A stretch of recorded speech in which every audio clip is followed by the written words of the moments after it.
تو آج ایک بڑا دلچسپ سوال ہے جس پر ہم غور کر رہے ہیں. کیا یہ ممکن ہے کہ کوئی ملک مصنوعی طور پر کوئی سیلاب یا زلزلہ پیدا کرے اور پھر اسے ایسا دکھائے جیسے یہ قدرتی آفت ہو؟ جی، یہ سوال اکثر سننے میں آتا ہے، خاص طور پہ جب کوئی بڑی آفت آتی ہے۔ سازشی نظریات بہت پھیلتے ہیں۔ بالکل. تو آج ہم ذرا سائنسی شواہد کی روشنی میں دیکھیں گے کہ اس میں کتنی حقیقت ہے اور کتنا افسانہ. ہمارے پاس جو معلومات ہیں ان کی بنیاد پر بات کرتے ہیں. صحیح، مقصد یہی ہے کہ موجودہ ٹیکنالوجی کی اصل صلاحیتیں اور حدود کیا ہیں، یہ سمجھا جائے۔ ٹھیک ہے، تو سیلاب سے شروع کرتے ہیں. یہ جو کلاؤڈ سیڈنگ کا ذکر ہوتا ہے، کیا اس سے واقعی بڑے تباہ کن سیلاب لائے جا سکتے ہیں؟ دیکھیں، کلاؤڈ سیڈنگ ایک سائنسی حقیقت تو ہے، لیکن اس کی صلاحیت اکثر غلط سمجھی جاتی ہے۔ اچھا، وہ کیسے؟ یہ طریقہ مطلب سلور آیوڈائڈ وغیرہ استعمال کر کے جو بادل پہلے سے موجود ہوں ان سے بارش میں تھوڑا اضافہ کر سکتا ہے. کتنا اضافہ؟ اندازاً 10 سے 30% تک۔ یہ کوئی معجزہ نہیں ہے کہ صاف آسمان پر طوفان بنا دے۔ ورلڈ میٹرولوجیکل آرگنائزیشن یعنی WMO وہ بھی یہی کہتی ہے کہ اس سے شدید موسمی واقعات پیدا کرنا یا کنٹرول کرنا ممکن نہیں۔ اچھا، تو مطلب یہ جو پچھلے کچھ عرصے میں بڑے سیلاب آئے جیسے ٹیکساس میں، دبئی میں، کچھ لوگوں نے انہیں کلاؤڈ سیڈنگ سے جوڑا تھا؟ جی، وہ بالکل غلط فہمیاں تھی۔ ماہرین موسمیات نے واضح کیا ہے کہ ان واقعات کی جو شدت تھی وہ کلاؤڈ سیڈنگ کی محدود صلاحیت سے کہیں زیادہ تھی۔ پیمانے کا فرق بہت ہی بڑا ہے۔ ٹھیک ہے، تو کلاؤڈ سیڈنگ والا راستہ تو بند ہو گیا. اچھا، پھر ڈیمو کا کیا؟ کیا انہیں تباہ کر کے یا ان سے اچانک بہت سارا پانی چھوڑ کر سیلاب لایا جا سکتا ہے؟ تاریخ میں تو سنا ہے ایسا ہوا ہے. ہاں بالکل، جنگی حربے کے طور پر ڈیمو کو استعمال کیا گیا ہے۔ دوسری جنگ عظیم میں پھر چائنا نے بھی کیا، لیکن دیکھیں وہ کھلی جنگی کارروائیاں تھیں، انہیں قدرتی آفت کے طور پر چھپانے کی کوشش نہیں کی گئی۔ اور اگر کوئی چھپانا چاہے؟ بہت مشکل، بلکہ تقریباً ناممکن۔ ڈیم ٹوٹنے کے واضح ثبوت ہوتے ہیں، سیٹلائٹ تصاویر ہیں، زمین پر ملبہ ہوتا ہے، اسے قدرتی واقعہ نہیں کہا جا سکتا آسانی سے۔ صحیح. اور یہ جو آج کل AI یعنی مصنوعی ذہانت کا بڑا شور ہے، کیا اس کا کوئی کردار ہو سکتا ہے اس سب میں؟ AI کا کردار تو الٹا ہے، وہ سیلاب کی پیشگوئی اور انتظام کو بہتر بنا رہی ہے۔ اچھا؟ جی، جتنی بہتر پیشگوئی ہوگی اتنا ہی کسی بھی غیر معمولی مصنوعی چھیڑ چھاڑ کا پتہ لگانا آسان ہو جائے گا۔ تو AI دراصل اس طرح کی کسی بھی خفیہ کوشش کو مزید مشکل بنا دیتی ہے۔ یہ تو بہت دلچسپ نقطہ ہے. اچھا، اب ذرا زلزلوں کی طرف آتے ہیں. کیا انسانی سرگرمیاں زلزلے پیدا کر سکتی ہیں؟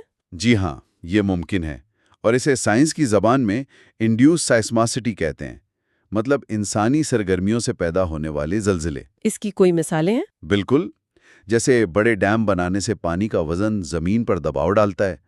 بھارت میں کوئناگر ڈیم کے پاس 6.3 شدت کا زلزلہ اسی سے منسلک تھا۔ اوہ! اسی طرح فریکنگ یعنی تیل اور گیس نکالنے کا عمل یا زمین میں فضلہ ڈالنا، اس سے بھی زلزلے آئے ہیں۔ امریکہ کی ریاست اوکلاہوما میں 5.8 شدت تک کے زلزلے ریکارڈ ہوئے ہیں۔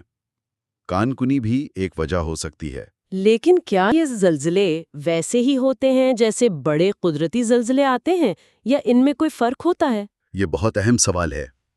ان میں فرق ہوتا ہے۔ انسانی سرگرمیوں والے زلزلے عموماً چھوٹے یا درمیانے درجے کے ہوتے ہیں اور ان کا اثر زیادہ تر مقامی ہوتا ہے۔ اچھا۔ ان کی گہرائی کم ہوتی ہے اور ان کی سیسمک لہروں کا جو پیٹرن ہوتا ہے وہ قدرتی ٹیکٹونک زلزلوں سے مختلف ہوتا ہے۔ سیسمولوجسٹ یہ فرق آسانی سے پہچان سکتے ہیں۔ اور جوہری دھماکوں کا کیا؟ ان سے زلزلے لائے جا سکتے ہیں؟ جوہری دھماکے زمین کو ہلاتے ضرور ہیں، لیکن وہ جو لہریں پیدا کرتے ہیں ان کا دستخط یا سگنیچر قدرتی زلزلوں سے بالکل مختلف ہوتا ہے۔ بالکل مختلف؟ جی، دنیا بھر میں سینسرز لگے ہیں، جیسے CTBT معاہدے کے تحت وہ فوراً بتا دیتے ہیں کہ یہ دھماکہ تھا یا قدرتی زلزلہ۔ ٹھیک ہے، اور یہ جو کبھی کبھی باتیں ہوتی ہیں ٹیکٹونک ہتھیاروں کی یا وہ HARP پروگرام کا ذکر آتا ہے سازشی نظریات میں؟ دیکھیں، ٹیکٹونک ہتھیار مطلب ایسے ہتھیار جو زمین کی پلیٹوں کو ہلا دیں یا سونامی لے آئیں۔ یہ ابھی تک سائنس فکشن ہی ہے۔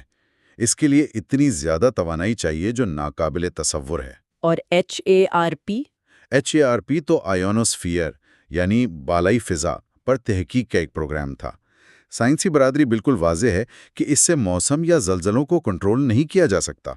یہ سب بے بنیاد باتیں ہیں۔ تو خلاصہ یہ کہ ٹیکنیکلی طور پر یہ بہت مشکل یا ناممکن ہے، لیکن اصل چیلنج تو شاید چھپانے کا ہے۔ کیا ایسی کسی کوشش کو چھپایا جا سکتا ہے؟ بالکل، اور یہیں پر جدید فورینزک سائنس آ جاتی ہے۔ آج ہمارے پاس سیٹلائٹ ہیں، ریڈار ہیں، ہزاروں سینسر زمین پر لگے ہیں، AI ماڈلز ہیں۔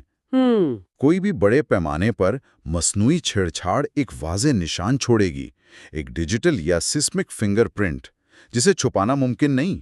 اور بین الاقوامی قوانین بھی تو ہیں شاید۔ جی، این موڈ کنونشن ہے 1978 کا، جو ماحول کو جنگی ہتھیار کے طور پر استعمال کرنے سے روکتا ہے۔ یہ ویتنام جنگ کے بعد بنا تھا، تو پکڑے جانے کا خطرہ، قانونی نتائج، سیاسی نتائج، یہ سب مل کر ایسی کسی بھی کوشش کو عملی طور پر ناممکن بنا دیتے ہیں۔ تو اگر ہم ساری بات سمیٹیں تو سائنسی اتفاق رائے یہی ہے کہ موجودہ ٹیکنالوجی سے جان بوجھ کر بڑے پیمانے پر سیلاب یا زلزلے بنا کر انہیں قدرتی آفات کا رنگ دینا ممکن نہیں ہے۔ جی بالکل، توانائی کی ضرورت، قدرتی نظاموں کی پیچیدگی اور جدید فورینزک صلاحیتیں، یہ سب اسے ناممکن بناتے ہیں۔ لیکن یہاں ایک اور بات سوچنے کی ہے۔ اگرچہ ہم جان بوجھ کر ایسی آفات نہیں بنا سکتے، تو کیا ہماری مجموعی انسانی سرگرمیاں، خاص طور پر موسمیاتی تبدیلی کے اثرات، کیا وہ غیر ارادی طور پر دنیا بھر میں قدرتی آفات کو زیادہ شدید اور زیادہ باربر نہیں بنا رہے؟ یہ ایک بہت اہم نقطہ ہے۔ شاید یہ بال واسطہ اثر، جس پر ہمارا کنٹرول کم ہے، یہ زیادہ حقیقی اور فوری تشویش کا باعث ہے۔ بالکل، یہ ایک الگ لیکن شاید زیادہ اہم بحث ہے۔